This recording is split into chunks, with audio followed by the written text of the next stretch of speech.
Leïla est directrice des ressources humaines à la mairie de Lille. Son équipe dispose d'un agenda électronique partagé. Mais certains collaborateurs refusent de l'utiliser, prétextant que l'agenda papier est plus simple pour eux. Pourtant, cette pratique est source d'erreurs et crée des tensions internes car ses collaborateurs ne donnent pas de visibilité sur leur planning. Leïla souhaite diminuer les tensions internes liées à la gestion de l'agenda partagé et réduire les erreurs d'emploi du temps. C'est son objectif de changement.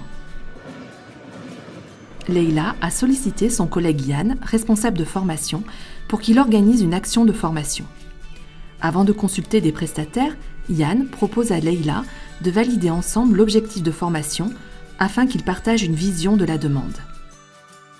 L'objectif de formation formulé est le suivant: définir une procédure commune au service et utiliser pleinement les fonctionnalités de l'agenda partagé. Delphine est formatrice en bureautique. C'est elle qui anime la formation auprès des collaborateurs de Leïla. Elle introduit les objectifs pédagogiques de la matinée. Partager son agenda électronique avec un collègue. Inviter des participants à un événement. Pour cette situation de formation, 3 niveaux d'objectifs ont été formulés. Un objectif de changement par la responsable du service RH. Un objectif de formation par le responsable de formation. Des objectifs pédagogiques par la formatrice. Les objectifs formulés ici ne se situent pas tous au même niveau par rapport à l'action à mener. On peut en effet considérer la formation et ses objectifs de 3 points de vue dans 3 champs différents où s'exercent 3 types de responsabilités. Le champ socio-économique, le champ de la formation, le champ de la pédagogie. Le champ socio-économique est celui de l'entreprise, de la collectivité ou de la structure. C'est le champ du travail. La situation initiale peut être liée à un dysfonctionnement, un projet de changement économique, technique, social. Elle peut aussi être liée à une évolution des métiers ou du marché. C'est dans ce contexte qu'apparaissent les besoins de formation et que les objectifs de changement sont formulés par le chef d'entreprise ou le responsable de service. Ils indiquent les résultats attendus pour l'entreprise à la fin de la formation. À noter, la formation n'est pas le seul moyen à mettre en œuvre pour apporter une solution à la situation initiale.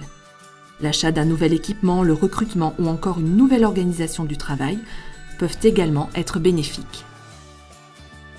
Le champ de la formation dans sa dimension institutionnelle correspond à l'organisme de formation ou au service formation de l'entreprise. C'est à ce niveau que le responsable formation interne ou le prestataire de formation formule les objectifs de formation. C'est-à-dire l'ensemble des compétences que les participants devront avoir atteint à l'issue de la formation et qui pourront mettre en œuvre ensuite en situation professionnelle. Les objectifs de formation constituent le point clé du cahier des charges et pourront être vérifiés par le biais de l'évaluation à l'issue de la formation. Le champ de la pédagogie est celui de la relation formateur-apprenant. Il intègre à la fois la conception, la mise en œuvre et l'évaluation des séquences de formation. Les objectifs pédagogiques sont une déclinaison des objectifs de formation. Ils permettent aux formateurs de structurer les apprentissages proposés pendant les séquences de formation pour, in fine, atteindre l'objectif de formation visé. L'objectif pédagogique identifie ce que l'apprenant devra être capable de faire pendant la formation. En synthèse, la demande de formation n'est pas un objet isolé. Elle est généralement liée à une situation de départ insatisfaisante ou un projet à mettre en œuvre en vue d'atteindre une nouvelle situation. C'est l'analyse de la situation de départ et de la nouvelle situation visée qui va permettre d'identifier les objectifs de changement.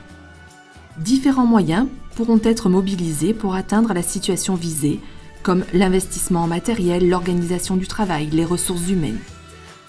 L'évolution des compétences à travers la formation est l'un des leviers possibles. À ce stade, on détermine les objectifs de formation et le dispositif de formation qui va en découler. Enfin, on identifie les objectifs pédagogiques nécessaires à la conception, à la mise en œuvre et à l'évaluation des séquences de formation avec les apprenants. Une formulation claire et partagée par tous les acteurs de ces 3 niveaux d'objectifs est indispensable à l'atteinte des résultats attendus.